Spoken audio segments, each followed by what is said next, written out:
কষ্ট হচ্ছে সত্যি কথা। ওদিকে যাওয়ার দরকার ছিল, আমার পায়ে ব্যথা। এটার জন্য আপনি গিল্টি ফিল করছেন? খুব খারাপ লাগতেছে, এদিক দিয়ে যে আমি পার হচ্ছে এটা আমার খুব খারাপ লাগতেছে। প্রথম কথা হচ্ছে ওখানে আমরা সিকিউরিটি এখনো হই নাই, আসলে সত্যি কথা। ওই জায়গাটা আমাদের কাছে এখনো মানে বাবুকে নিয়ে যে পার হবো অত সিকিউরিটি এখনো ফিল করছি না। তারপরে এখান যে যে যাচ্ছি খুব কষ্ট পাচ্ছি, এটা আমার নিজেরই বিবেকের কাছে খারাপ লাগছে যে আমি এটা দিয়ে এখন পার হচ্ছি। আপনি তো পড়াশোনা করেন সম্ভবত, এটা তো অ্যাওয়ারনেস থাকা প্রয়োজন না? হ্যাঁ। ওই কিন্তু আমাকে আসতে দিতে চায় না, মা এই দিক দিয়ে চলে যাই, আমার পায়ের ব্যথা নড়তে পারি। এখন একটু সরি ফিল করবেন নিজে? হ্যাঁ অবশ্যই অবশ্যই। I feel sorry. আমি নিজেও সরি ফিল করি এবং সবাইকে বলি যে সবাই ফুট ওভারব্রিজ ব্যবহার করেন। শর্ত আপনার রাস্তাটা নিশ্চয়ই পার হয়েছে। বাচ্চার সাথে আমাকে একটু সময় দেবেন। বাচ্চাকে নিয়ে আপনি কেন ফুট ওভারব্রিজ ইউজ করবেন? সরি ভাই বাবা, এটা তো ভাই আপনার তো একটা সচেতন হওয়া উচিত না? I am sorry, really sorry ভাই, হ্যাঁ, আই এম রিয়েলি সরি। আমার সতর্কতার জন্য আমি রিয়েলি সরি। যে ফুট ওভার থাকতে আপনারা রাস্তা দিয়ে পার হচ্ছেন। ভাই আসলে তাড়াহুড়ার জন্য ভাই কি বলবো, এটা তো একটু মানে সচেতন নাগরিক হিসেবে এটা করা উচিত না উচিত, সরি। এটা একটু বলেন যে সবার ফুট ওভারব্রিজ ব্যবহার করা উচিত। অবশ্যই উচিত, সবারই ফুটবল ব্যবহার করা নিরাপদ ভাবে যাতায়াতের জন্য। হয়তো একটু যাতায়াত তাড়াতাড়ির জন্য আমরা রিক্সে যাতায়াত করি, এটা তো ঠিক না। এটা তো সবাই পার হইতেছে, কষ্টটা যাতে না হয় এই জন্য আর কি। এটা তো দুর্ঘটনার জন্য একটা আপনার কারণ। বুঝতে পারছি, সবই ঠিক আছে, কষ্ট তো হয় উপর দিয়ে উঠতে, সবসময় তো উঠা যায় না। এই জন্য আপনি সরি ফিল করতেছেন যে এই যে রাস্তা পার হতে ফুট ওভার ইউজ না করে? এটা ঠিক আছে, ফুট ওভার ব্রিজ ব্যবহার করা এটা ঠিক। এটা মানে না হলে একটা রিস্ক থেকে যায়, কিন্তু সময় বাঁচানোর জন্য কষ্টটার জন্য আমরা যাচ্ছি। আপু একটু আপনার কাছে কি খারাপ লাগছে যে ফুট ওভার ব্রিজ ইউজ করছেন না? লাগছে, কিন্তু এত হেঁটে এসে আসলে ফুটওভার ব্রিজে উঠা কষ্ট। এটা তো আপনার দুর্ঘটনা হইতে পারে, এটা কি আপনাদের ঠিক আছে, এখন আসলে কি করার। আপনারা সরি ফিল করতেছেন? হ্যাঁ, ওখান থেকে যাওয়া সম্ভব না, কেননা ওখান থেকে মার্কেটের গেট বরাবর সামনে, এখান থেকে গাউসিয়া বরাবর মার্কেটের গেট বরাবর সামনে। এই জন্য এখান থেকে লোকজন পারাপারি হয়, ওখান থেকে হাঁটিয়ে যেতেছে না। যেটাই হোক মানে রাস্তা এইভাবে ফুট ওভার ইউজ না করে এটা অন্যায় না?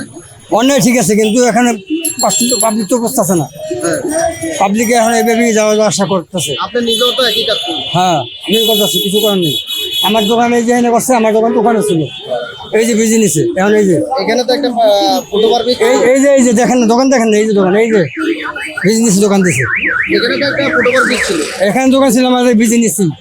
ব্রিজটা ভাঙতে গেল। বাংসে বলছে যে এটা অবৈধভাবে এখন ইয়া হয়েছে, ঝুঁকিপূর্ণ বলছে, ঝুঁকিপূর্ণ নাই ভাই। কেন এটা অন্যায় না ভাই, একটু বলবেন? হ্যাঁ ভাইয়া, এটা তো অন্যায় না? অন্যায় ভাই, কিন্তু জ্যাম জটের কারণে বাচ্চা উঠতেছে না, সেজন্য আসছি। তারপরে আচ্ছা জীবনে এটা ঝুঁকি থাকে না ভাই? এটা ঠিক আছে, অনেক ঝুঁকি হয়, ভুল হয়ে গেছে, সরি। নেক্সট আবার করবেন? ইনশাল্লাহ হবে না, ঠিক আছে। আমাদের নাগরিকদেরও একটু সচেতন হতে হবে এই বিষয়ে যে আমাদের এত একটা ক্রাউড এরিয়ায় আমাদের ফুট ওভারব্রিজ থাকা সত্ত্বেও আমরা কিন্তু ঠিকই রাস্তার ভিতর দিয়ে চলাফেরা করি। তো এটা আমাদের জন্য খুবই রিস্কি, কারণ প্রতিনিয়তই দুর্ঘটনা ঘটতেছে এবং এই ক্রাউড এরিয়ায় আমরা যদি হাঁটাচলা করি তাহলে দুর্ঘটনার প্রবণতা আরও বাড়বে, এটাই স্বাভাবিক। তো আমাদের সবারই ফুট ওভারব্রিজে মানে ব্যবহার করা উচিত এবং ফুট ওভারব্রিজের সঠিক ব্যবহারটা আমাদের জানা উচিত। অসচেতনতার জন্য ফুট ওভারব্রিজ ব্যবহার না করিয়া তারা রাস্তা পারাপার হচ্ছে, কিন্তু রাস্তা পারাপার হলে অনেক দুর্ঘটনার সম্মুখীন হইতে হয়। যদি ফুট ওভারব্রিজ ব্যবহার করে তাহলে আমরা দুর্ঘটনা এড়াইয়ে চলে আমরা নিরাপদ চলাফেরা করতে পারি।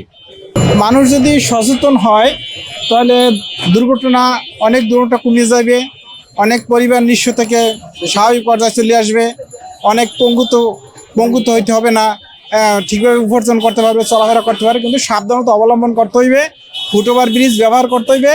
হ্যাঁ, নিচের রাস্তা ব্যবহার করা যাবে না, এপাশ থেকে ওপার পার হওয়া যাবে না। আমরা সবসময় ফুট ওভারব্রিজ ব্যবহার করবো। ওই যে দাঁড়াইছে স্যার, ওই স্যার দাঁড়াইছে, এই যে দেখছেন? হ্যাঁ, ওই পাশে উনি বলতে পারে, বলো। আমরা তো এখনো চাকরিতে নতুন, বুঝলেন? এটা বললে কিন্তু আপনি বিপদে পড়তেছেন না, যে জনগণ না বিপদের জন্য না, আসলে জিনিসটা আমরা এবার ফেস করতেছি না, মানে কি। হ্যাঁ, স্যার ভালো বলতে পারবে। আপনার দায়িত্ব দেখা যায় যে লোকজন যাচ্ছে, রাস্তা জ্যাম হয়ে যাচ্ছে, এটা তো অবশ্যই, এটা জনগণকে অবশ্যই সচেতন হতে হবে, ঠিক আছে? জনগণ একটু সচেতন হলে জনগণ ভাই, আপনি জনগণ যেমন এই যে বাসের ড্রাইভার, উনি রাস্তার মাঝখান থেকে যাত্রী তুলে, ঠিক আছে? তো আপনার যাত্রীকেও সচেতন হতে হবে যে আমরা রাস্তার মাঝখান থেকে উঠবো না, এখানে নির্দিষ্ট বাস স্টপেজ আছে, বাস এখান থেকে উঠবে। তা এটা মানে হচ্ছে আমাদের কাজের পাশাপাশি ওদের সহযোগিতা করতে হবে আমাদেরকে, তাহলে আমরা কাজটা ক্লিয়ারভাবে করতে পারবো। আবার অনেক মানুষ হয়তো আমি আরোহীদের দেখছি আমাদের ফুটেজও আছে হেলমেট নাই ধরছেন না কেন?